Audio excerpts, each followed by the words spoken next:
So, good morning all. What an energy. I'm very happy to be here. My name is Maria Hagströmer, and I've been part of the Scientific Program Committee. And today I'm honored to present today's keynote speaker from Scandinavia, an ABBA person. No, it's Professor Ulf Ekelund. And Ulf is a professor in physical activity and health at the Norwegian School of Sports Sciences and also a researcher at the Norwegian Public Health Institute. Professor Ekelund is a world-leading physical activity epidemiologist that started very early in his career to use variable sensors. He is, among all, leading large international projects such as the International Children Activity Database. And, as he will present today, a consortium that is examining the dose response and joint associations between device-based physical activity and health. He has over 400 original publications in top journals and has been listed as highly cited and also part of the new recommendations that we have from WHO. We are excited to listen to his speech today about lessons learned from device-based measured physical activity, dose-response associations, physical activity intensities, and death attributable to physical inactivity. So join me in a welcome to Professor Ekelund.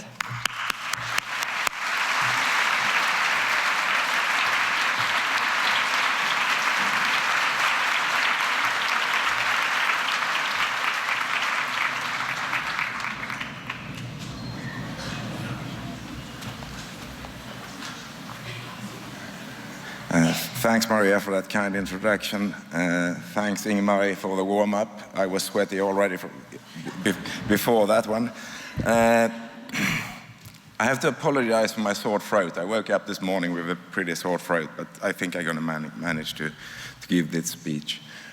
Also, thanks to the organizers for inviting me. It's a pleasure to give a talk at a large international conference in my home country. Even if I'm working in Norway, I'm a genuine Swede, so I put up the Swedish flag. I also brought this stick to illustrate my talk today. And for those of you who are outside Scandinavia, you can think about what sport this is. Don't Google it. For those who are from Scandinavia, you can think about the connection between this sport and Uppsala. And finally, how many world championships do Sweden have in this sport? And we can have a quiz afterwards, or the final answers of the quiz afterwards. So, this was the sport. So what I'm going to do today, I'm going to start discussing a little bit about total physical activity and intensity of physical activity. We're going to discuss the magnitude of associations and the importance of intensity. I'm going to discuss a little bit about sedentary time and independent and joint associations between sedentary time and disease or risk for mortality, and how physical activity and sedentary time may work together in the risk of disease. And I'm going to finish off by discussing a bit about population attributable fractions, a theoretical estimate how we can estimate how many deaths that could have been averted if we could eliminate physical inactivity from the population. But just to give a short historical background, we all know that physical activity is consistently associated with health, and that has been shown for the last 60 or 70 years. Started with Jeremy Morris, a London bus-decker comparing bus-decker drivers, double-decker drivers and conductors. Continuing with Ralph Pfaffenbarger, who did the Harvard alumni study, and Stephen Blair more on physical fitness and health. And I think the imminent work by Aimin Lee needs to be mentioned as well. She did continue doing work on the Harvard alumni study, then on the women's health study, and also introduced and looked into the importance of more vigorous intensity activity in relation to health outcomes. So just to summarize, I'm not sure I'm correct, but I think this is one of the first studies examining and showing a dose-response association, like this stick, between physical activity and health outcome. So what Professor Pfaffenberger did was that he showed this dose-response association, a 30 to 40% decreased risk for heart disease, and the maximal risk reduction was observed at about 3,000 kilocalories. That's quite a lot of physical activity needed to expand 3,000 kilocalories. It's about 10 hours of brisk walking per week. Another large study which have informed both the American physical activity guidelines and partly also the WHO physical activity guidelines is this one, combining data on leisure time physical activity from 6 different cohorts, again showing that the maximal risk reduction for decreasing the risk of mortality was observed at about 3 to 5 times the current recommendations. So again, a pretty large volume of moderate intensity activity was needed to obtain this maximal risk reduction. And I estimated that that's going to be about 7.5 to 12.5 hours of brisk walking. Again, the risk reduction was about 40% in this study, or the maximal risk reduction was about 40%. I also think this is important. This was an important contribution to the literature with self-reported physical activity. This is from the PURE study, showing that the dose-response association between physical activity, self-reported overall physical activity, taking into account all the different domains of activity, demonstrating this relationship, and the relationship was similar in low-income, middle-income, and high-income countries. And again, a pretty large amount of physical activity was needed to reach this maximal risk reduction, about 5,000 MET minutes, likely explained by the assessment of physical activity, combining all different domains. And if we self-report physical activity in all different domains, we usually report quite a lot of physical activity. So all these studies and a lot of studies on self-reported data has informed the physical activity recommendations from WHO. And I think all of you are aware of these ones. What I think is important to point out from these new recommendations from 2020 is not only the 150 to 300 minutes, but the first recommendation actually says that everybody, all adults, should be physically active, alluding to the fact that total physical activity or overall physical activity is probably important for reducing risk of non-communicable diseases. The other thing is to point out is obviously the inclusion, which is not new, but the strength training component, and the new thing with the recommendations from WHO was to reduce sedentary behavior, and those ones who were sedentary or had to sit quite a lot during their day should aim to achieve the upper limit for the physical activity recommendations. Yes, I mean, since the recommendations were published less than 3 years ago, or in line with the recommendations, there have been quite a lot of data coming out on device measured physical activity and chronic diseases and all-cause mortality. And I only put up a few of these papers, but the amount of papers coming out and amount of studies conducted during the last 3-4 years on, or maybe 5 years, on device-measured physical activity, I think has slightly changed or quite dramatically changed how we can view physical activity. And I would assume that the next generations of physical activity guidelines will probably influence quite a lot by these device-measured studies. So obviously there are issues with device-measured physical activity, but I think the information bias, which we all know is there from self-report, can be to a large extent eliminated by using more device measured activity in large cohort studies. So the question then is, and one of the questions I would like to address is whether the total volume, the importance of the total volume of physical activity and the intensity of physical activity. Which intensity might be more important, or is there any intensity that is more important than another intensity? And given the opportunity we have with device-measured physical activity, where we can measure time spent sedentary, time spent in light, moderate, vigorous, and even very vigorous intensity activity, we have an opportunity to get a much more detailed picture on how physical activity is related to health outcomes. Sorry.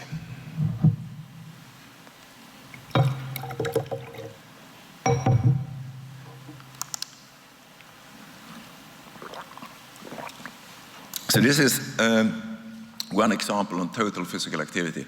This is a harmonized meta-analysis we published a couple of years ago, where we combined data from 8 cohorts, all cohorts with accelerometer measured physical activity. We contacted these, we did a systematic review, and then we contacted these authors and asked them to reanalyze our data. So we had a harmonized protocol, and then we got these harmonized data and did a meta-analysis. And what we found was this clear dose-response association between total physical activity, in this case expressed as counts per minute, and risk of mortality.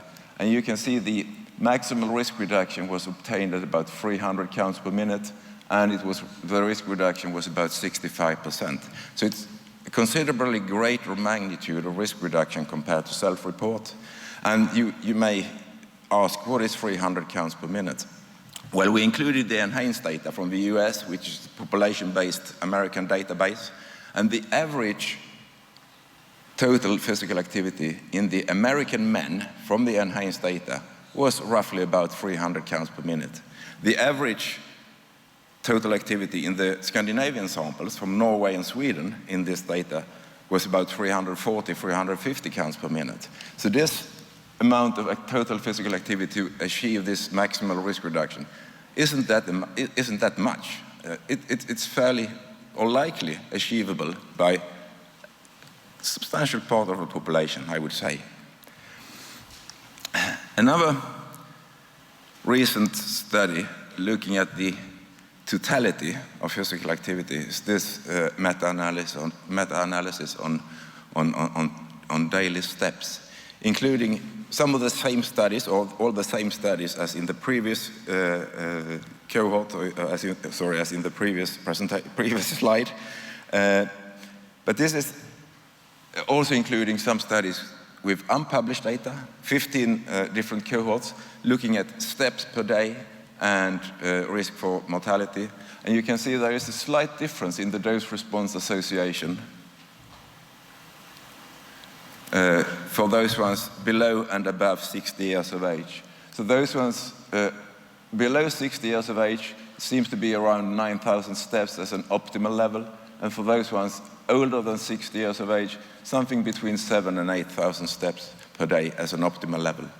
What was interesting from this study was also the fact that there wasn't an association between the cadence or the intensity of stepping when the total number of steps were taken into account, suggesting that, at least for steps, the totality might be more important than the intensity. And this was, the measurements in this study was accelerometers, and in some of these cohorts included here also used pedometers.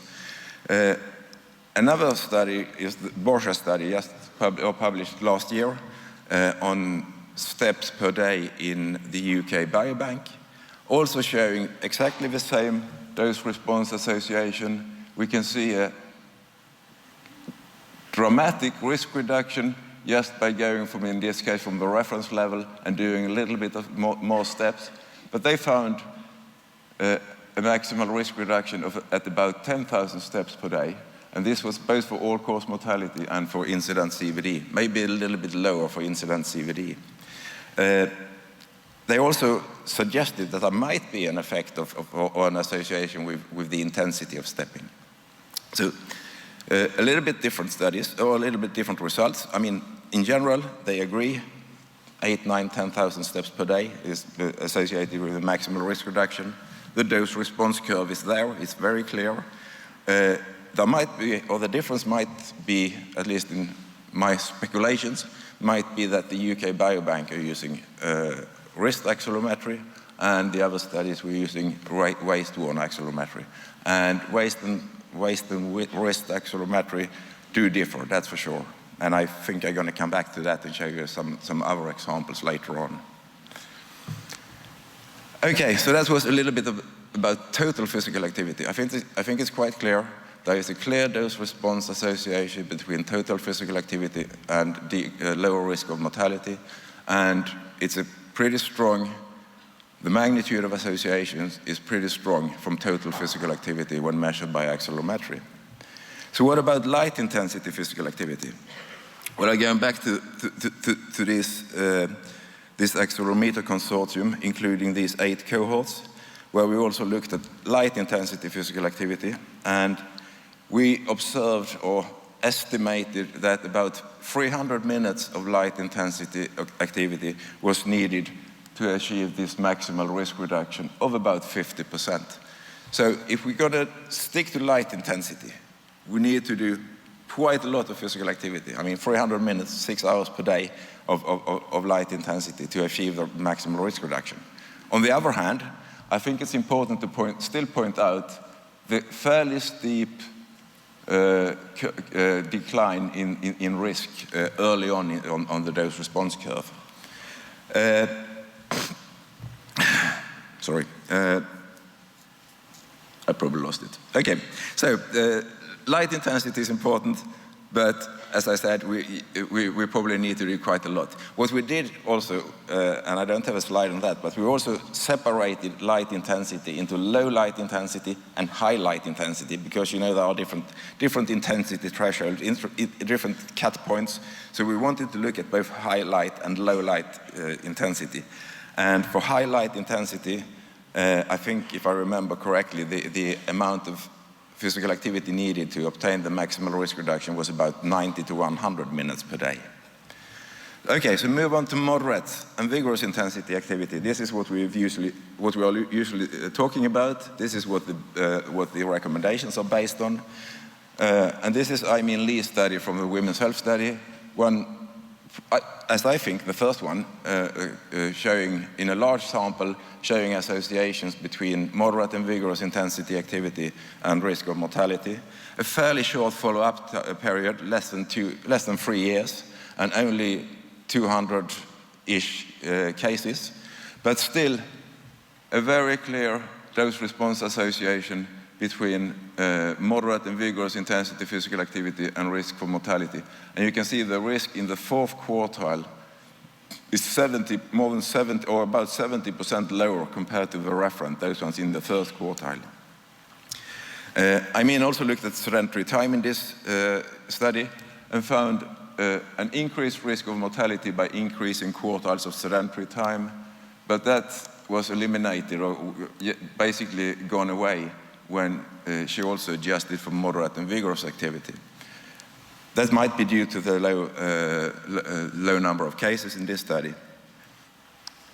So going back to our accelerometer consortium, where we also looked at moderate and vigorous intensity activity. This is a bit busy, but here you have all the different slides, different studies included.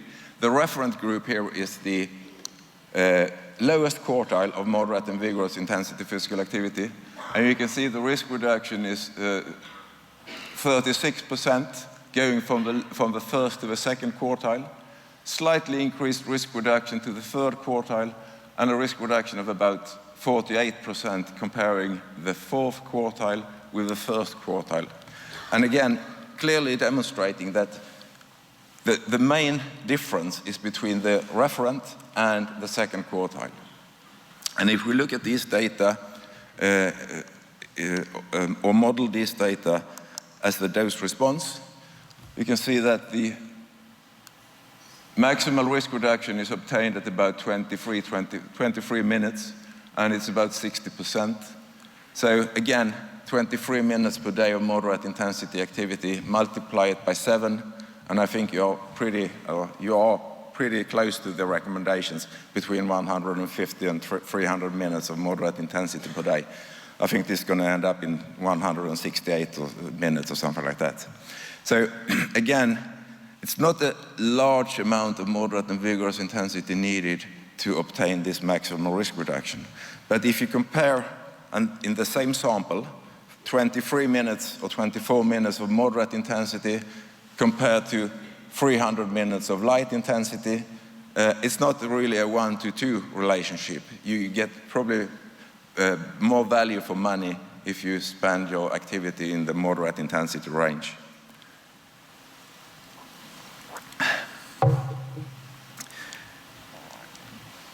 So the studies I've presented so far are on all-cause mortality as the outcome, because that's where we have most cases, that's where we are demonstrating quite strong relationships for a device-measured physical activity. But there are also other studies, and this one is from Melody Ding's group. It was published last week, I think, or maybe 2 weeks ago in British Journal of Sports Medicine, looking at risk for type 2 diabetes as the outcome. Again, this is data from UK Biobank. It's wrist-worn accelerometry. But what I think was interesting from this study was the linear association. So there doesn't seem to be a minimal or maximal threshold. It seems to be a linear association when type 2 diabetes is the outcome. And also that the association between moderate and vigorous physical activity and risk for type 2 diabetes was fairly similar across those ones with high genetic risk, intermediate genetic risk, and low genetic risk, estimated from the polygenetic risk score, including more than 400 SNPs for type 2 diabetes. So fairly similar linear dose-response association in all these three groups, again suggesting the importance, I think, of moderate and vigorous physical activity.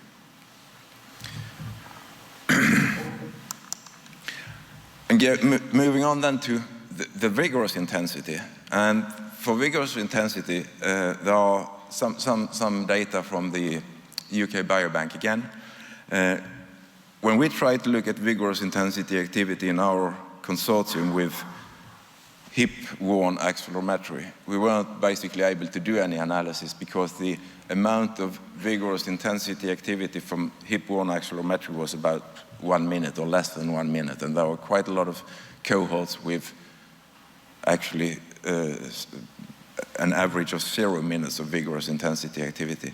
But from wrist-worn accelerometry, it seems to be possible to pick up vigorous intensity, and this is a recent study looking at those ones who did not accumulate any vigorous activity, 0 to 10 minutes, 10 to 30 minutes, 30 to 60 minutes, and more than 60 minutes per week. So note, this is per week.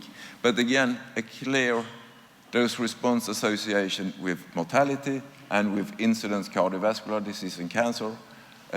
If you compare the referent, who are those ones, or not the referent, but comparing those ones with no vigorous intensity activity, the 5-year risk is considerably higher.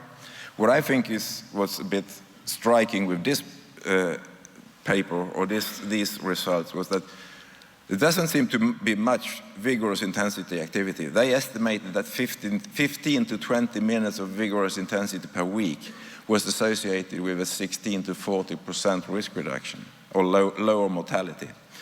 So very little, apparently, as according to these data, very little vigorous intensity activity is needed.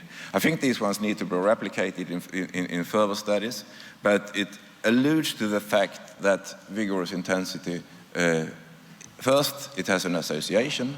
2, you probably don't need to do that much vigorous intensity activity. These are some data which are unpublished, and preferably you shouldn't take any photos of this.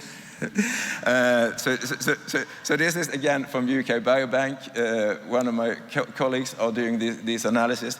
So we were interested in looking at the combination of physical activity and obesity with all-cause mortality. So we did a joint association analysis between physical activity, tertiles of physical activity, the high tertile, medium tertile, and low tertile. And we also combined it with a measure of waist circumference, low and high waist circumference. And the reference group is those ones with high physical activity and low waist circumference. And you can see there is no increased risk if you are in the high physical activity group and high waist circumference group. But if you are in the low physical activity tertile, your waist circumference, even if you have a low waist circumference, you have an increased risk of about 20% for mortality. And if you have a combination of high waist circumference and low physical activity, your risk is increased by about 42%. But again, we looked at, this is vigorous intensity activity. We looked at both moderate and vigorous combined and vigorous. And about 500 minutes of vigorous intensity activity eliminated the risk of CVD from abdominal obesity, but only 35 minutes of vigorous intensity. So again, it's not a one, at least according to these data, and again, it's UK Biobank data, it's wrist-worn accelerometry. I still think it needs to be replicated in other studies, but again, it doesn't seem to be a 1-to-2 relationship or a 2-to-1. So vigorous intensity is, I'd say it, 75 minutes of vigorous intensity corresponds to 150 minutes of moderate intensity. Might be a different relationship between these two intensities. Okay, to summarize this magnitude of association, if we consider and think about self-reported physical activity and accelerometry physical activity, the magnitude of association is substantially greater from a device-measured physical activity, and the maximal risk reduction is observed at a much lower level of physical activity from device-measured activity compared to self-reports. And if we're going to do some sort of a summary of the total volume of activity and intensity of activity, at least this is my interpretation, total physical activity is strongly associated with a decreased risk for mortality. All intensities, light, high light, low light intensity, moderate and vigorous intensity, all intensities seem to be associated with a reduced risk for mortality.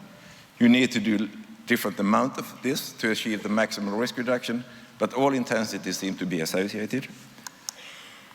Vigorous intensity appears to be associated with a reduced risk for incident heart disease and cancer. Moderate and vigorous intensity appears to be to reduce the risk for type 2 diabetes, and it seems to be a linear relationship, not a dose response with a maximal risk reduction level. And whether the moderate to vigorous intensity activity is a 2-to-1 relationship, the data we have so far doesn't suggest that. It suggests that much less vigorous is needed to obtain some maximal risk reductions. So the question is whether more vigorous intensity provide more bang for the bucks, as they say, value for money or whatever you want to say. Sorry.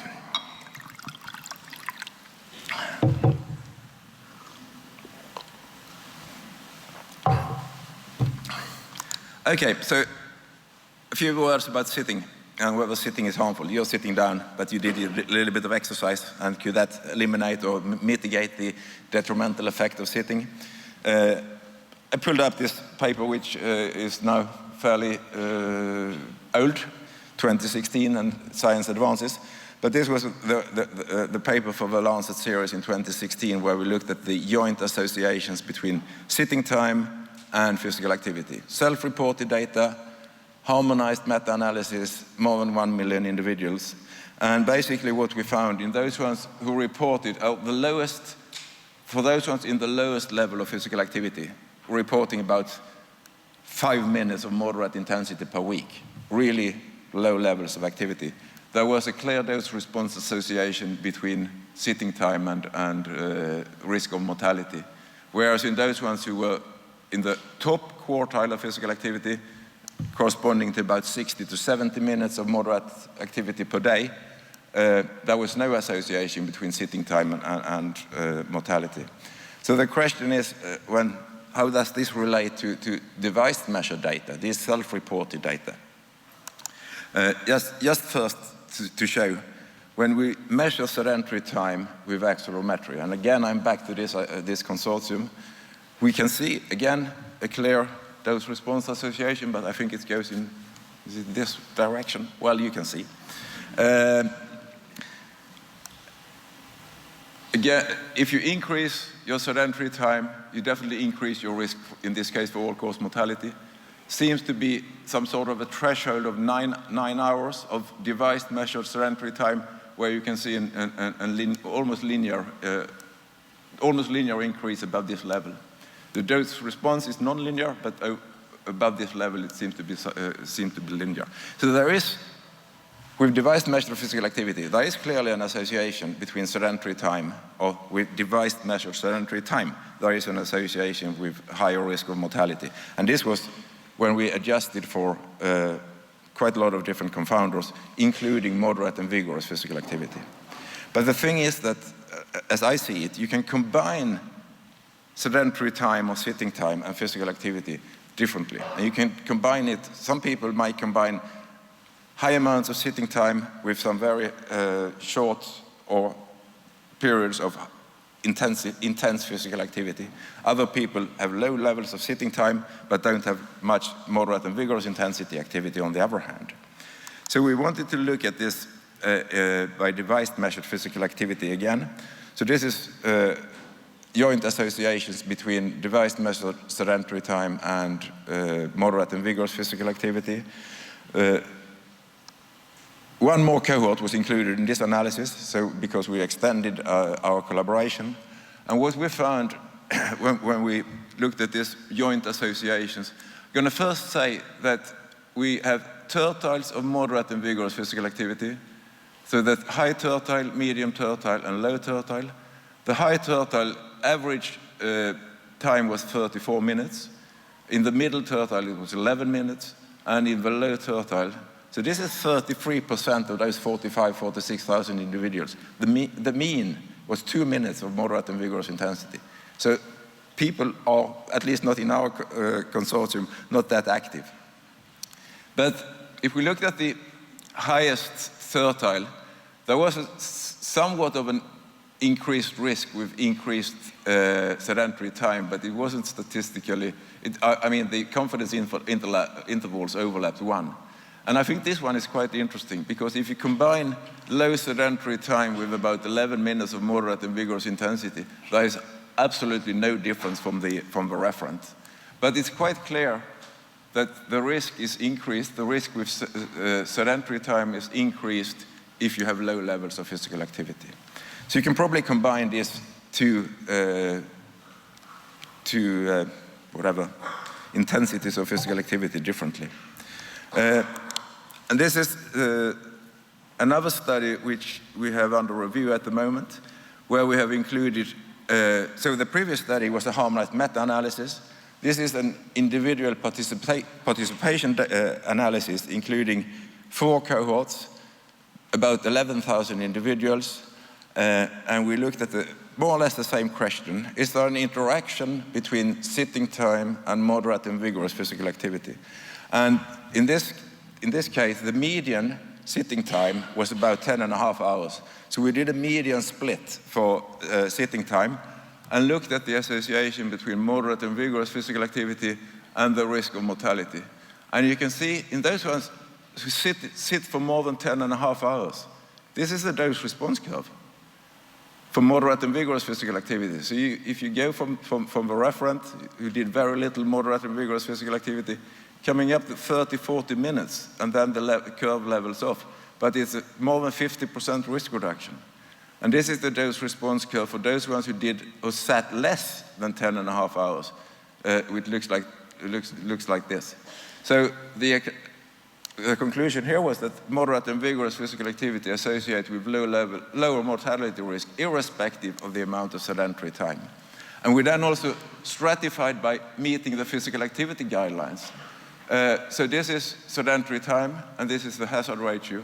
And for those ones who are meeting the physical activity guidelines, the blue line, there is absolutely no association with an increased risk of mortality. For those ones who did not meet the physical activity guidelines, there is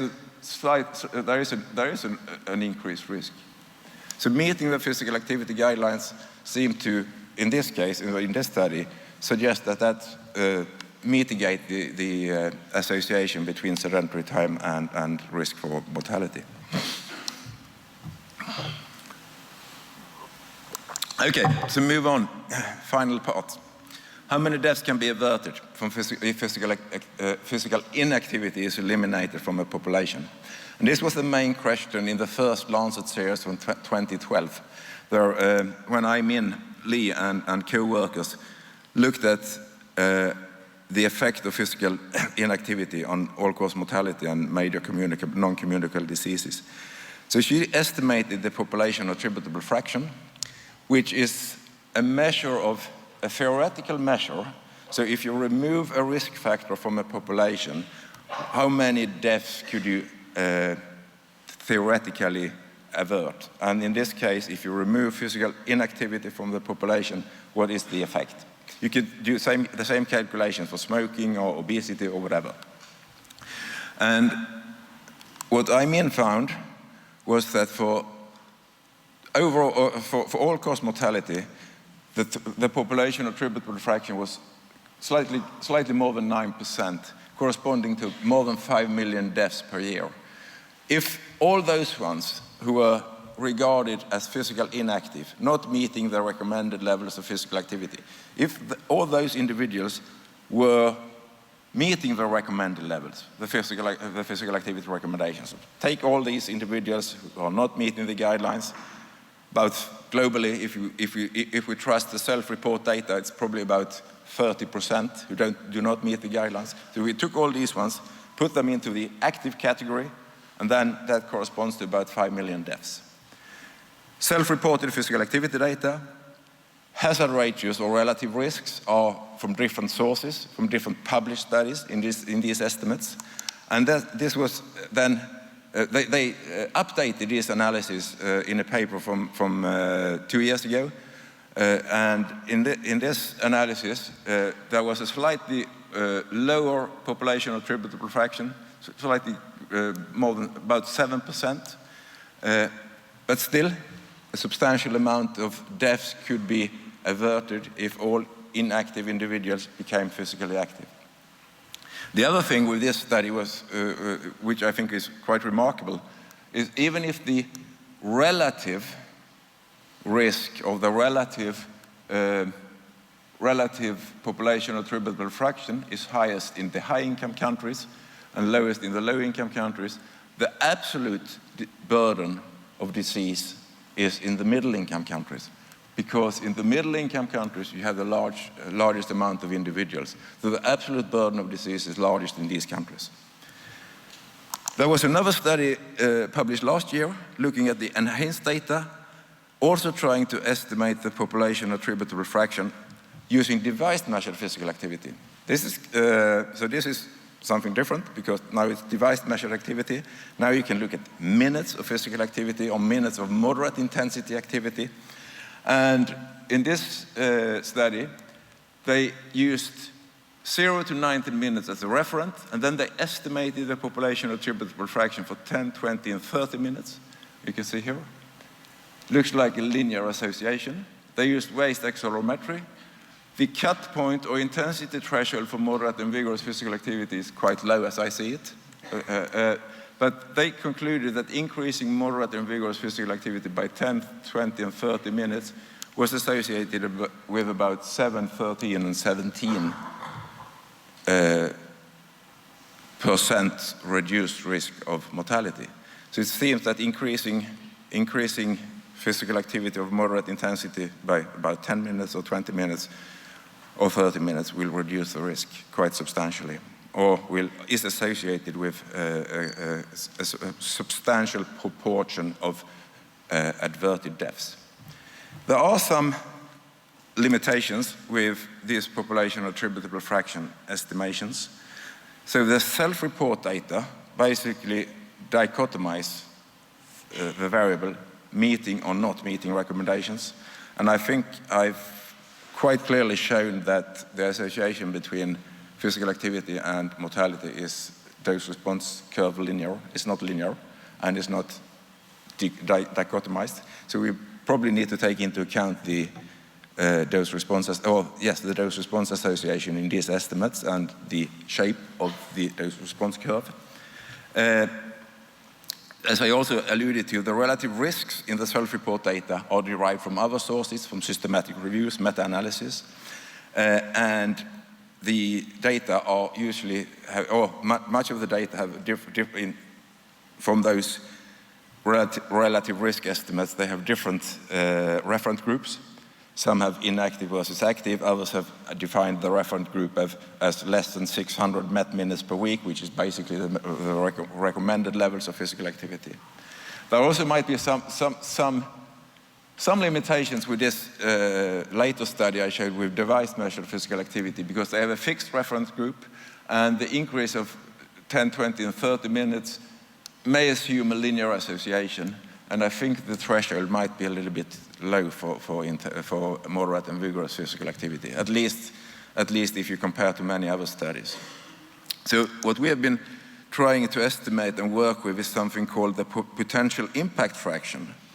And the potential impact fraction is a measure of the effect that calculates the proportional change in the disease risk, in this case mortality. There is a proportional change if you think about the dose-response association. After a change in the exposure of a related risk factor, in this case, this is physical activity. So we are trying to take into account this dose-response association between physical activity and mortality. So this is just an example. If you look at the moderate and vigorous intensity activity, if you increase from 0 to 5 minutes per day, you have a hazard ratio of between 0.5 and 0.6. And you can see this, if you go from 1 to 6 minutes, from 2 to 7 minutes, etc., etc., the hazard ratio follows this dose-response association. So in this case, if you go from 10 to 15 minutes, there is not much of a decreased risk of mortality. Much of the decreased risk happens in those ones who are low active or have very low activity levels. So this is, again, just two examples, very preliminary data, where we looked at enhanced data and biobank data and did these calculations. And in enhanced, this is for a 10-minute increase in moderate activity. You can see the clear dose-response association. And increasing from 0 to 10 minutes, the hazard ratio is 0.4. Increasing from 1 to 6 minutes, the hazard ratio is 0.45 or something like that. And then you can see this, the hazard ratio decreases by when we increase physical activity by about 10 minutes. Slightly different dose-response association in the biobank data, and you can see you still have going from 28, for example, to 38 minutes, still has a little bit of a decreased risk.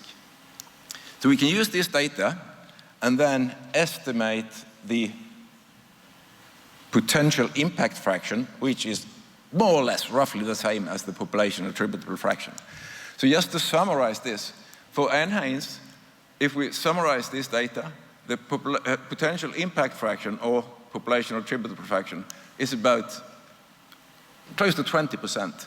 If you take into account the dose-response association, think about all these ones where the hazard ratio is statistically significant, and that's for all these individuals who are doing less than 10 minutes of MVPA, and if all these ones increase the physical activity by about 10 minutes, then we're going to have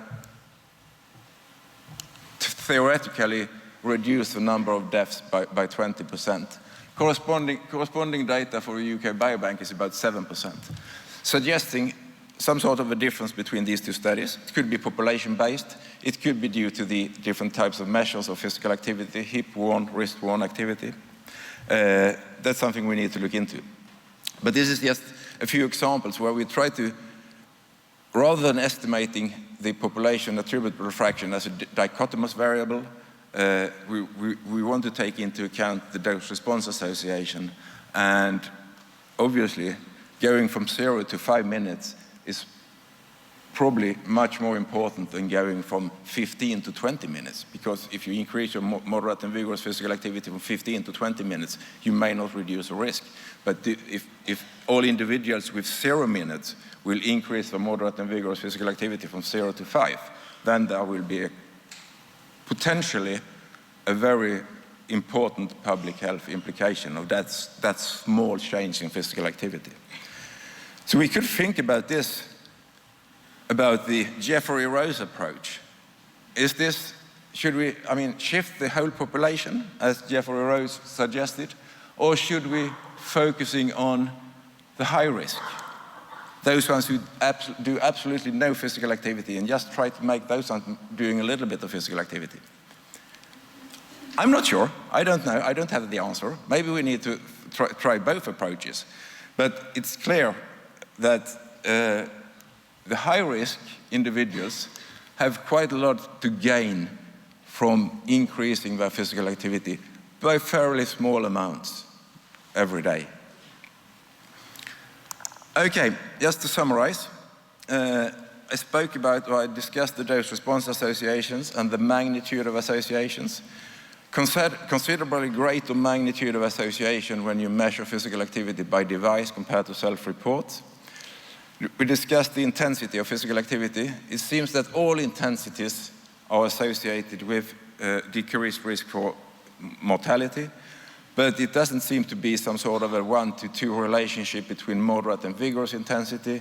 Probably that you get more value for money by spending more time in the higher intensity levels. I discussed sedentary time, the independent and joint associations. There is an independent association between sedentary time and risk for mortality, but these two, physical activity and sedentary time can be combined differently, and in my mind, in my interpretation of the data, is that high levels of physical activity, and maybe even the levels so you meet the recommended levels of physical activity, may mitigate the detrimental effect of sedentary time. And then I discussed the population attributable fraction, or the potential impact fraction, suggesting that we can do quite a lot by having those ones who are very inactive or don't do any physical activity or moderate and vigorous intensity. Just by adding a little bit, we can theoretically avert a substantial amount of deaths, at least in these cohorts. And just to finish off, this is probably the most important graph I'm going to show, and I think the graph speaks for itself, so I don't need to comment on it, but again, it's a dose-response association. And for those ones who participated in the quiz, and now this is not for this is for all non-Scandinavians. What's the name of this sport in Swedish, please? No, English is okay. Sorry? Close. Floorball, good. Who said floorball? You have to have a, who said floorball? Have to have another one. And the second one, what's the connection between this sport and Uppsala? Storvreta, great. And what is Storvreta? Swedish champion. Swedish champion this year, and Swedish champion for 7 times. I think that's record in men. And how many world championships does Sweden have? Many, yeah, that's true. See if this goes better.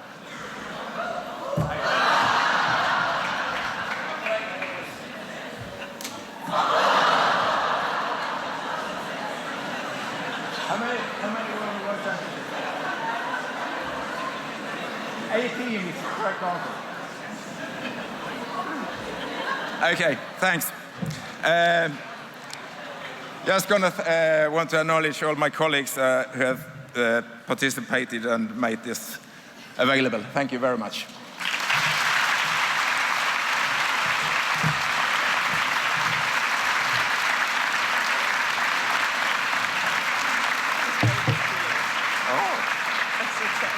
Good.